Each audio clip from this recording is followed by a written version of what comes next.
Hello, I'm Milan Czerwiński. Welcome on board the Eastern Express. And as always, I hope you enjoy the journey. On this episode, we're diving into the harrowing, resilient city of Kharkiv, Ukraine.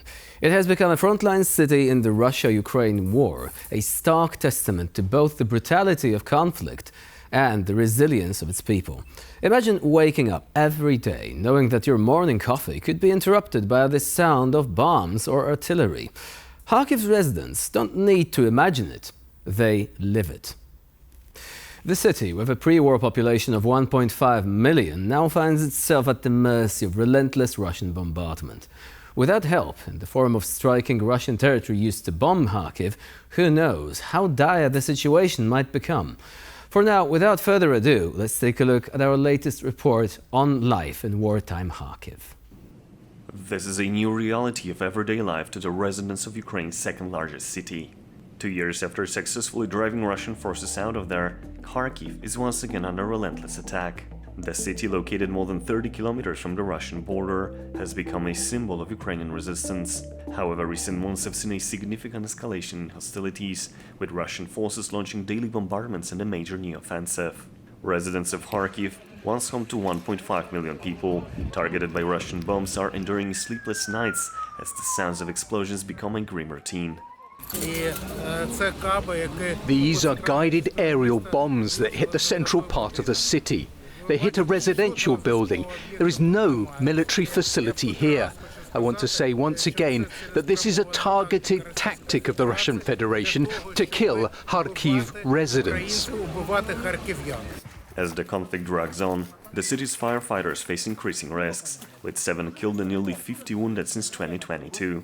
Russian forces have been known to target sites a second time after first responders arrive, a tactic known as a double tap. For now, the Russian offensive has stalled.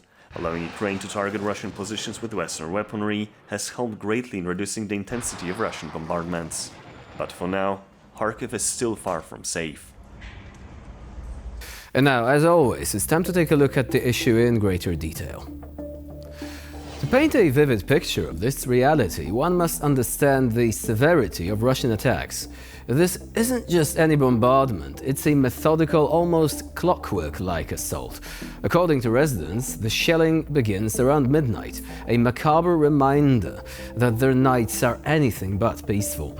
But the people of Kharkiv are nothing if not resilient. Despite the near-constant threat of missile strikes, life continues. Shops and cafes have reopened, though visitors are rare, and the streets empty out as night falls.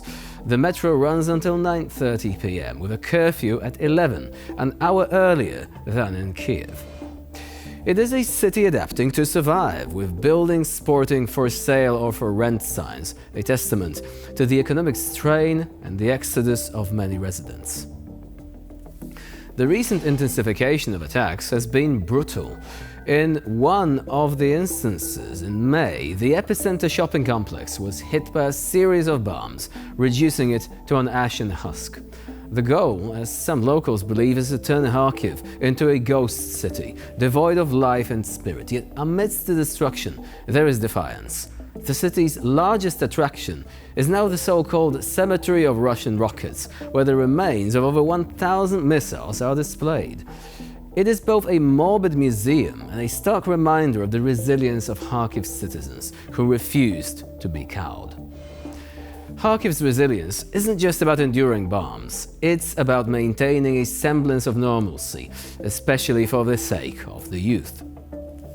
Schools have moved underground to keep children safe, a modern twist on the Cold War bomb shelters. The energy infrastructure, largely destroyed, has forced reliance on diesel generators. People still walk the streets, children still prepare for school, and men and women still go to work, all beneath the shadow of potential death from the skies. Yet the mental toll remains heavy. After 3 years of war, the exhaustion is palpable. Many stay because they feel a duty to their city, their homes and their families. Others have returned after fleeing, driven by a sense of belonging and a desire to rebuild. This spirit of resilience is not just confined to Kharkiv. Across Ukraine, the story is the same. From Avdiivka to Chasiv Yar, cities are being systematically destroyed by Russian glide bombs. These Soviet-era munitions, retrofitted with modern electronics, are wreaking havoc, launched from airstrips just across the border that Ukraine can't strike. It is a scorched earth policy designed to break the will of the Ukrainian people. Yet it seems to have the opposite effect. Ukraine continues to fight back, and the international community has taken note, with Western allies permitting Ukraine to strike back at military targets within Russia. This has led to a significant decrease in shelling since early June, a small but crucial victory for the beleaguered city of Kharkiv. In summary, Kharkiv stands as a microcosm of Ukraine's broader struggle against relentless aggression. The city's ability to carry on in the face of such adversity is nothing short of extraordinary. And as we wrap up this part of the show, let us remember Kharkiv not just as a war-torn city, but as a symbol of the enduring human spirit.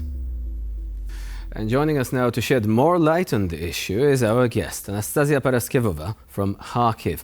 Hello and welcome to TVP World. Hello, thank you for having me.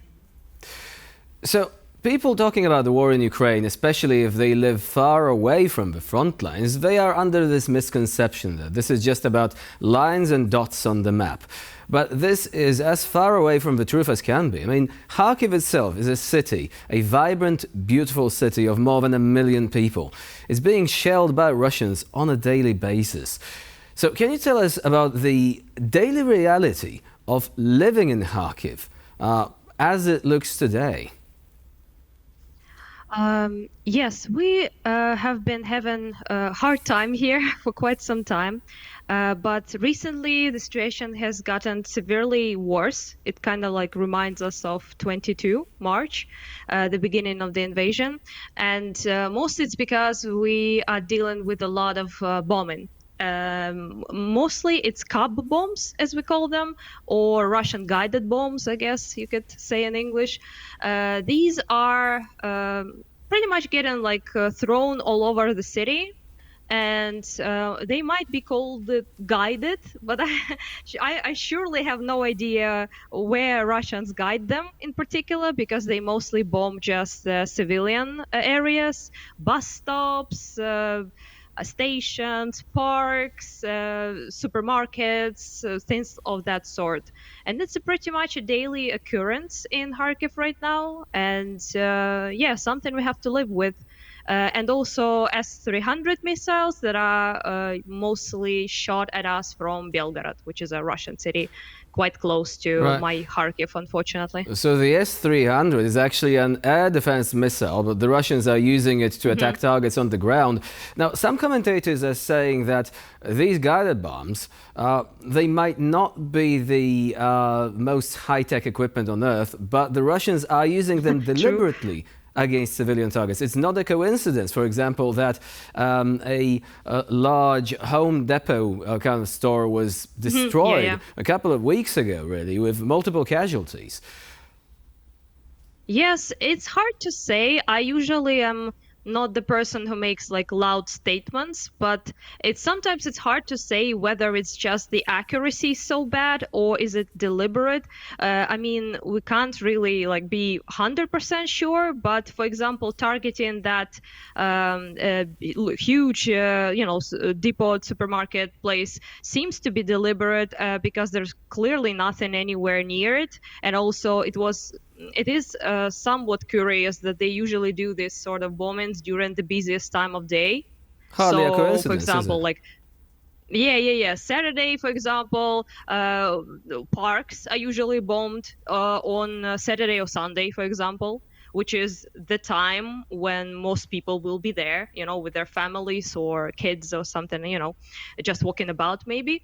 So yeah, it does seem to be, and they also quite loud about it. So on their state media, they usually just say, yeah, we want to terrorize the population of Kharkiv, to make them leave, to make them essentially escape and abandon the city. So yeah, they're pretty open about that. And I choose to trust their actions and their words as well.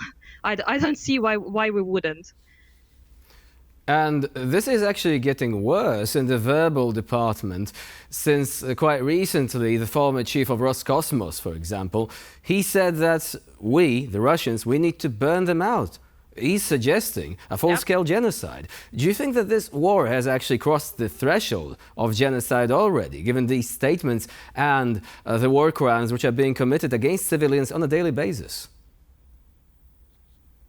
Genocide is a strong word that I don't think should be thrown around. But when we speak about the way they acted, so obviously like multiple war crimes every day. We have mass graves in Izium, which is quite close to Kharkiv. There are the largest mass graves since Bosniak genocide.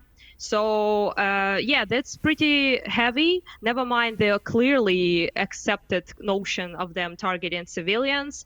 And yeah, the genocidal intent, in my opinion, is there because they're pretty loud in their actions and proclamations of, at the very least, destroying Ukrainian nation as an entity. And yeah, also, of course, the abduction of our children, which is a pretty huge thing. And by their own estimation, more than 500,000 of children have been taken to Russia. So that, in my opinion, is pretty, heavy issue that it unfortunately doesn't get as talked about as it should, I believe. So yeah, when people announce they want your language, your culture, your country, your nation to be gone, and they are trying their damn hardest to achieve that, I think loud words can be used, such as genocide. I'm glad that you've mentioned culture. On your Twitter feed, I keep calling it Twitter, apologies, but old habits die hard. It is Twitter, continue to do it.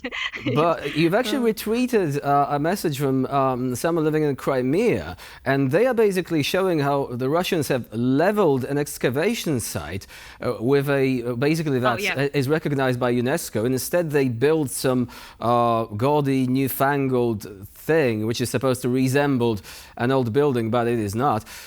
How should we treat something like this? Because, again, comparisons with the Islamic State are being thrown around in such cases. Do you think that these comparisons are actually justified in a way? I do think that actually Russia can teach Islamic State a thing or two, because it's they do terroristic actions, but in a much larger scale. So, because it is a country, with pretty big military, with pretty big military capability, certainly like 30 times bigger than us in size and in in equipment and everything. So yeah, their actions they commit are terroristic in the sense that they terrorize the population of my country.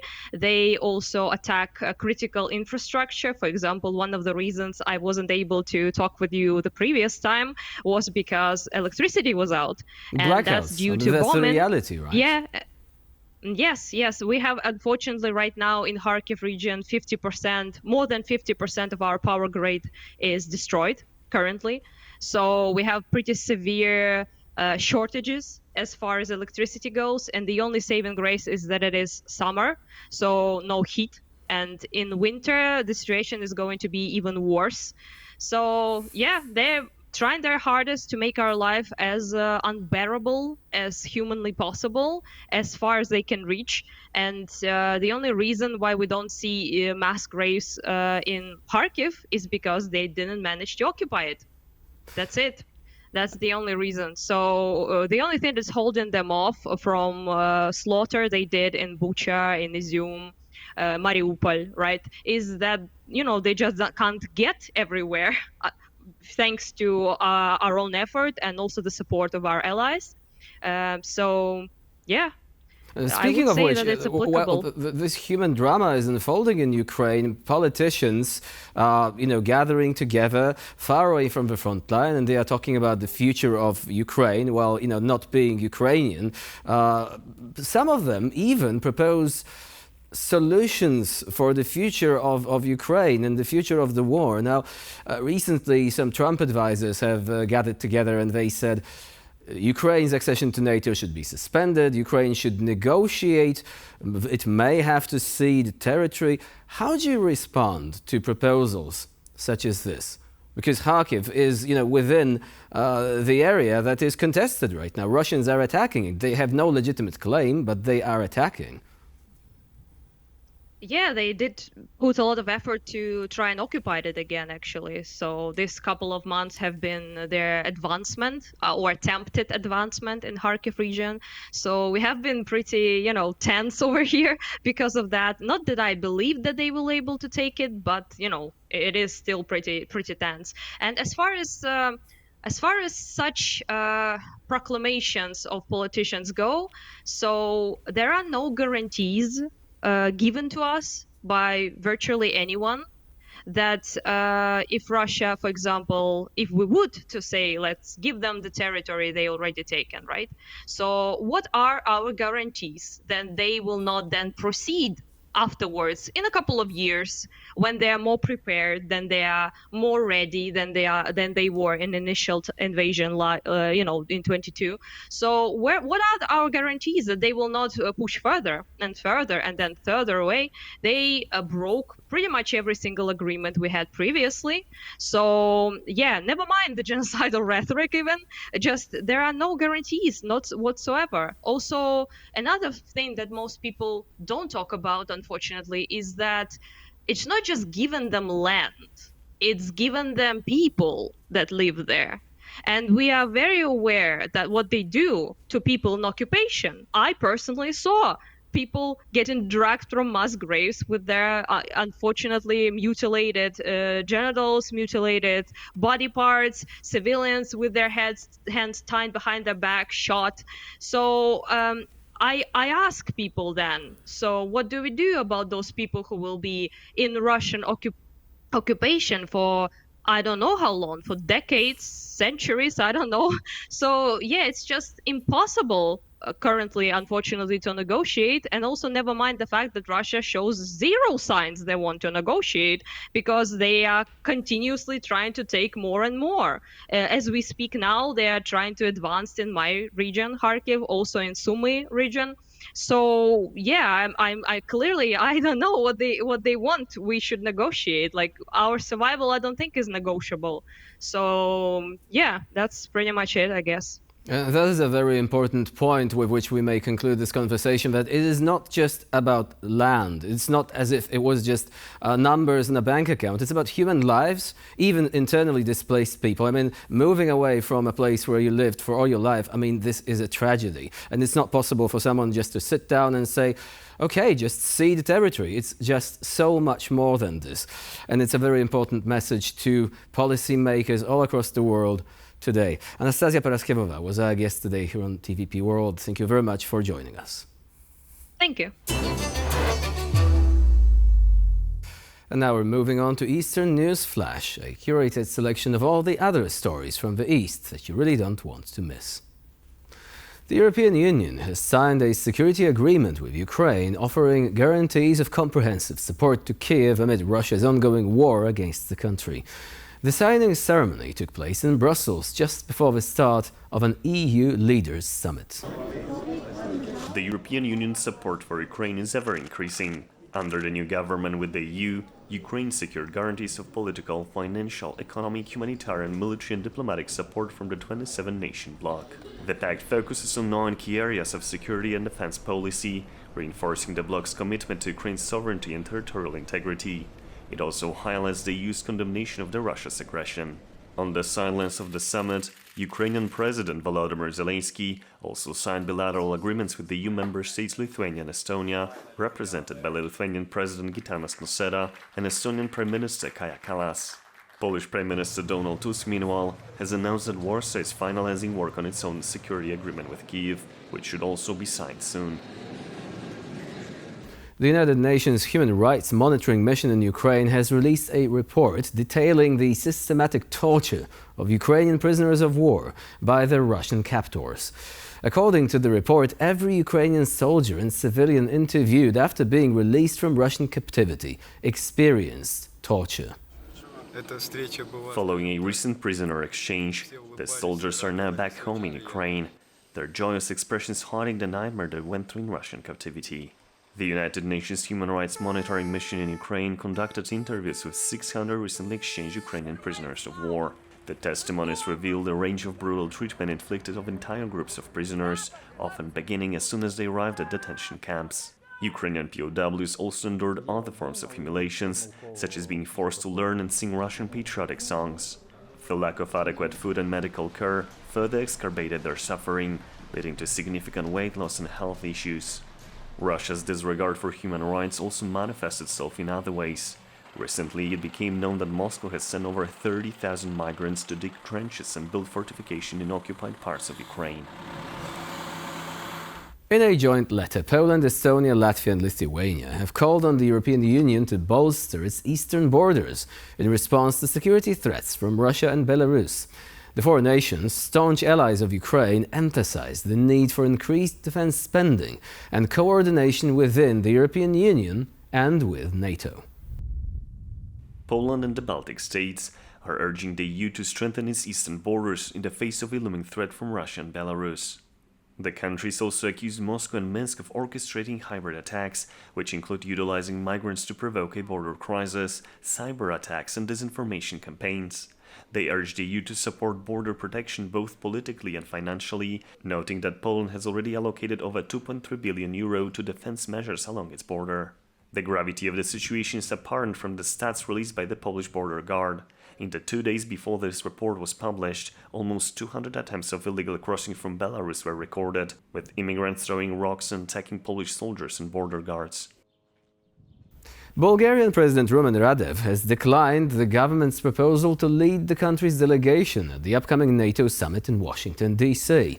The decision announced by Radev's press office stems from internal disagreements over Bulgaria's official stance on the war in Ukraine. Rumen Radev, who has faced criticism for his perceived pro-Russian views, stated that he was not consulted on the country's commitment regarding Ukraine. His refusal to participate in the NATO summit highlights ongoing tensions within Bulgaria, where debates between pro-Russian and pro-Western factions continue to rock the political landscape. The Bulgarian government had initially planned for both Radev and acting Prime Minister Dimitar Glavchev to attend the summit. Radev's decision underscores the complexities of Bulgaria's foreign policy. The country experiences ongoing debates about its representation at international forums, given the constitutional provision that executive power, currently represented by Glavchev, should handle such matters. The NATO summit, scheduled to take place from July 9th to July 11th in Washington, is expected to address critical issues, including the coordination of arms supplies to Ukraine.